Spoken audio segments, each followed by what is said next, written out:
ನಮಸ್ಕಾರ ಪ್ರಜಾ ಫ್ಲಾಶ್ 10ಗೆ ಸ್ವಾಗತ. ನಾನು ರಚನಾ ನಂಜುಂಡ. ಇದೀಗ ನೋಡೋಣ ಈವರೆಗಿನ ಹೈಲೈಟ್ಸ್. ಓಬಳಾಪುರಂ ಅಕ್ರಮ ಗಣಿಗಾರಿಕೆ ಪ್ರಕರಣದಲ್ಲಿ ಮಾಜಿ ಸಚಿವ ಗಂಗಾವತಿ ಕ್ಷೇತ್ರದ ಶಾಸಕ ಜನಾರ್ದನ ರೆಡ್ಡಿಗೆ ಸಿಬಿಐ ವಿಶೇಷ ಕೋರ್ಟ್ 7 ವರ್ಷಗಳ ಜೈಲು ಶಿಕ್ಷೆ ವಿಧಿಸಿದೆ. ಇದರಿಂದ ಚಂಚಲಗೊಂಡ ಜೈಲಿನಲ್ಲಿರುವ ಜನಾರ್ದನ ರೆಡ್ಡಿಗೆ ಮತ್ತೊಂದು ಆಘಾತವಾಗಿದೆ. 7 ವರ್ಷ ಶಿಕ್ಷೆಗೆ ಗುರಿಯಾಗಿರುವ ಹಿನ್ನೆಲೆಯಲ್ಲಿ ರೆಡ್ಡಿ ಶಾಸಕ ಸ್ಥಾನದಿಂದ ಅನರ್ಹಗೊಂಡಿದ್ದಾರೆ. ಇದರಿಂದ ಗಂಗಾವತಿ ಕ್ಷೇತ್ರಕ್ಕೆ ಉಪಚುನಾವಣೆ ಎದುರಾಗಿದೆ.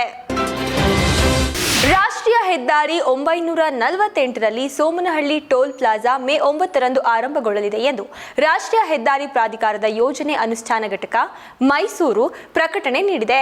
ಬಿಆರ್ಟಿ ಹುಲಿ ಮೀಸಲು ಗಡಿಯಿಂದ ಬೆಂಗಳೂರು ವಿಭಾಗದ ರಸ್ತೆ ಬಳಕೆದಾರರ ಶುಲ್ಕ ಕೇಂದ್ರವನ್ನು ಬೆಂಗಳೂರು ದಕ್ಷಿಣ ತಾಲೂಕಿನ ಸೋಮನಹಳ್ಳಿ ಗ್ರಾಮ ಸಮೀಪ ಪ್ರಾರಂಭವಾಗಲಿದೆ ಎಂದು ಮಾಹಿತಿ ನೀಡಿದೆ. ಸಾಮಾಜಿಕ, ಶೈಕ್ಷಣಿಕ ಮತ್ತು ಆರ್ಥಿಕ ಸಮೀಕ್ಷೆ ವರದಿ ಜಾತಿ ಗಣತಿ ವಿಚಾರವಾಗಿ ಇಂದು ಮಧ್ಯಾಹ್ನ ನಡೆಯಲಿರುವ ಸಚಿವ ಸಂಪುಟ ಸಭೆಯಲ್ಲಿ ಸಚಿವರ ಅಭಿಪ್ರಾಯ ಲಿಖಿತವಾಗಿ ಸಲ್ಲಿಕೆಯಾಗಲಿದ್ದು, ಕೇಂದ್ರ ಸರ್ಕಾರವು ಜಾತಿ ಗಣತಿ ಘೋಷಿಸಿರುವುದರಿಂದ ರಾಜ್ಯದ ಜಾತಿ ಗಣತಿ ವರದಿ ಭವಿಷ್ಯದ ಬಗ್ಗೆ ಮಹತ್ವದ ಚರ್ಚೆಯಾಗುವ ನಿರೀಕ್ಷೆ ಇದೆ.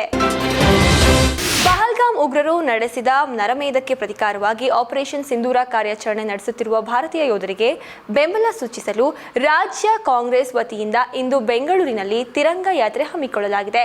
ಕೆಆರ್ ವೃತ್ತದಿಂದ ಚಿನ್ನಸ್ವಾಮಿ ಕ್ರಿಕೆಟ್ ಸ್ಟೇಡಿಯಂ ಬಳಿ ಇರುವ ಮಿನ್ಸರ್ ವರೆಗೆ ಬೃಹತ್ ತಿರಂಗ ಯಾತ್ರೆ ನಡೆಯಲಿದೆ. ನಾನು ಬಿಜೆಪಿ ಹೈಕಮಾಂಡ್ ಬಳಿ ಯಾವುದೇ ಕ್ಷಮಾಪಣೆ ಕೇಳಿಲ್ಲ, ಬದಲಾಗಿ ಯಾವುದೇ ರೀತಿಯ ಪತ್ರ ಸಹ ಬರೆದಿಲ್ಲ ಎಂದು ಬಿಜೆಪಿ ಉಚ್ಚಾಟಿತ ಶಾಸಕ ಬಸನಗೌಡ ಪಾಟೀಲ್ ಯತ್ನಾಳ್ ಹೇಳಿದ್ದಾರೆ. ಪಕ್ಷದ ಇತಿಮಿತಿಯೊಳಗೆ ಕೆಲಸ ಮಾಡುತ್ತೇನೆಂದು ಪತ್ರ ಬರೆದಿದ್ದೇನೆ ಎಂದು ಸುದ್ದಿಯಾಗುತ್ತಿದೆ. ಆದರೆ ಎಲ್ಲಿ ಇದೆ ದಾಖಲೆ? ನಾನು ಯಾರ ಬಳಿಯೂ ಹೋಗಿಲ್ಲ, ಕ್ಷಮಾಪಣೆಯನ್ನು ಕೂಡ ಕೇಳಿಲ್ಲ, ನಾನು ಎಲ್ಲಿಯೂ ಓಡಿ ಹೋಗಿಲ್ಲ, ಸಾಕ್ಷ್ಯಾಧಾರ ಇದ್ದು ಸುದ್ದಿ ಮಾಡಿ ಎಂದು ತಿಳಿಸಿದರು. ಭಾರತ ಮತ್ತು ಪಾಕಿಸ್ತಾನ ನಡುವೆ ಉದ್ವಿಗ್ನ ಪರಿಸ್ಥಿತಿ ಉಂಟಾಗಿದ್ದು, ಮುಂಜಾಗ್ರತಾ ಕ್ರಮವಾಗಿ ಎಲ್ಲಾ ಸರ್ಕಾರಿ ನೌಕರರಿಗೆ ಮುಂದಿನ ಆದೇಶದವರೆಗೆ ರಜೆಗಳನ್ನು ರದ್ದುಪಡಿಸಿ ಪಶ್ಚಿಮ ಬಂಗಾಳ ಸರ್ಕಾರ ಆದೇಶಿಸಿದೆ. ರಾಜ್ಯ ಹಣಕಾಸು ಇಲಾಖೆಯ ಮೇ 7ರಂದು ಸುತ್ತೋಲೆ ಹೊರಡಿಸಿದ್ದು, ದೇಶದ ಸದ್ಯದ ಪರಿಸ್ಥಿತಿಯ ಹಿನ್ನೆಲೆಯಲ್ಲಿ ಈ ನಿರ್ಧಾರ ತೆಗೆದುಕೊಳ್ಳಲಾಗಿದೆ ಎಂದು ಹೇಳಿದೆ. ಕ್ಯಾಥೋಲಿಕ್ ಚರ್ಚ್ನ 2000 ವರ್ಷಗಳ ಇತಿಹಾಸದಲ್ಲಿ ಮೊದಲ ಅಮೆರಿಕನ್ ಪೋಪ್ ಆಗಿ ರಾಬರ್ಟ್ ಪ್ರೆವೋಸ್ಟ್ ಆಯ್ಕೆಯಾಗಿದ್ದಾರೆ.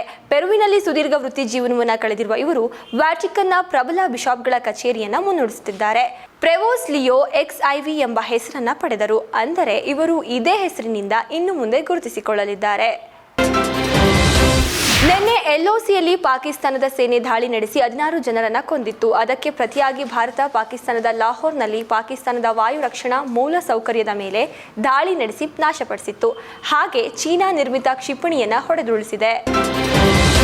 ನಿನ್ನೆ ಇಂಡಿಯನ್ ಪ್ರೀಮಿಯರ್ ಲೀಗ್ 2025ರ ಪಂಜಾಬ್ ಕಿಂಗ್ಸ್ ಮತ್ತು ಡೆಲ್ಲಿ ಕ್ಯಾಪಿಟಲ್ಸ್ ನಡುವಿನ ಪಂದ್ಯವು ಧರ್ಮಶಾಲಾದ ಹಿಮಾಚಲ ಪ್ರದೇಶದ ಕ್ರಿಕೆಟ್ ಅಸೋಸಿಯೇಷನ್ ಸ್ಟೇಡಿಯಂನಲ್ಲಿ ಭಾರತ ಮತ್ತು ಪಾಕಿಸ್ತಾನದ ನಡುವಿನ ಉದ್ವಿಗ್ನತೆಯಿಂದಾಗಿ ಸ್ಥಗಿತಗೊಂಡಿದೆ.